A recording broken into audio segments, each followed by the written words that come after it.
நாட்கள் எத்தனையோ ஜென்மங்களில் செய்த புண்ணிய பலனாகத்தான் இருக்கும் என்றுதான் சொல்ல வேண்டும்.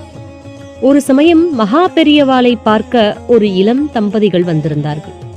அவர்கள் குடும்பமே ஆச்சாரியா மீது பக்தி உள்ளவர்கள். மடத்தில் இருக்கும் சமயங்களில் 2-3 மாதத்துக்கு ஒரு முறை அவரை தரிசிக்க வந்து விடுவார்கள் அந்த தம்பதியர். அதனால் மடத்தின் தொண்டர்கள் பலரை அவர்களுக்கு தெரியும். இந்த முறை அவர்கள் வந்தபோதே ஏதோ ஒரு சோகம் அவர்கள் முகத்தில் தெரிவதை பலரும் கவனித்தார்கள். நீண்ட வரிசையில் நின்று நகர்ந்து அவர்கள் முறை வந்தபோது மகா பெரியவா முன் பணிவோடு நின்றார்கள் அந்த தம்பதியர். அவர்களை ஒருமுறை ஏற இறங்க பார்த்தார் பெரியவா. எதுவும் கேட்காமல் தன் பக்கத்தில் நின்ற அணுக்க தொண்டரை அழைத்து ஏதோ சொன்னார். வேகமாக சென்ற அந்த தொண்டர் கொஞ்ச நேரத்தில் ஏதோ ஒரு ஸ்லோக புத்தகத்தை கொண்டு வந்து பெரியவா முன்னிலையில் மெதுவாக வைத்தார்.